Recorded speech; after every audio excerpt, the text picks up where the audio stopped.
Hi friends, তো সবাই কেমন আছো? আশা করি সবাই ভালো আছো, আমিও ভালো আছি। দেখতেই পাচ্ছ আমার মহাশয়ের আমি। তো যা গরম পড়েছে, গতকাল দোকানটা বন্ধ করার পর বেরিয়ে পড়েছি দুজনে একটু ভ্রমণের উদ্দেশ্যে। সেরকম কোথাও যাইনি, এই মোটামুটি 10-15 মিনিটের জন্য গিয়েছিলাম। ভালোই লাগে রাত্রেবেলা, এতটা গরম, বাপরে বাপ। তো বললাম একটুখানি ঘুরতে নিয়ে যাবে, বলছে চলো। তো যেমন বলা তেমন কাজ, দোকান টোকান বন্ধ করে এসে দুজনে মিলে এই 10-15 মিনিটের উদ্দেশ্যে বেরিয়েছিলাম। কিন্তু ওই 10-15 মিনিটটা এতটা ভালো সময় কেটেছে। আর আমাদের বদমাসটার কাণ্ড দেখো দেখো কি করে, ভীষণ পাঁজি।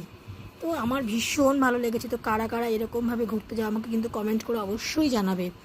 আমার তো মানে কি বলো তো, সারাদিন একটুও সময় পাই না, কাজকর্ম দোকান করতে হয় বিকেলবেলা, সবাই তো জানো। দেখছো কি অন্ধকার রাস্তাটার মধ্যে, ওই দিকটা দিয়ে ভীষণ অন্ধকার ছিল, আবার একটু আলো, বেশ ভালোই লাগছিল। তারপর চলে আসলাম বাড়িতে, ঘোরা টোরা কমপ্লিট, চলে আসলাম বাড়িতে। আমরা আগেও একদিন গিয়েছিলাম, তো সেই ভিডিওটা তোমাদের সাথে শেয়ার করা হয়নি, তাই ভাবলাম কালকেটা একটু গতকালটা শেয়ারই করে দিই। তো দরজাটা খুলছি, আর আমাদের দুটো বদমাশ আছে ঘরে।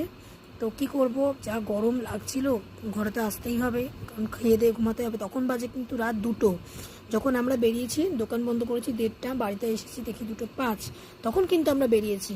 তো কারা কারা আমাদের মতন এরকমভাবে বেরিয়ে পড়ো, আমাকে কিন্তু কমেন্ট করে অবশ্যই জানাবে। আমার তো ভীষণ ভালো লাগছিল, বেশ ঘুরে টুরে এসেছি।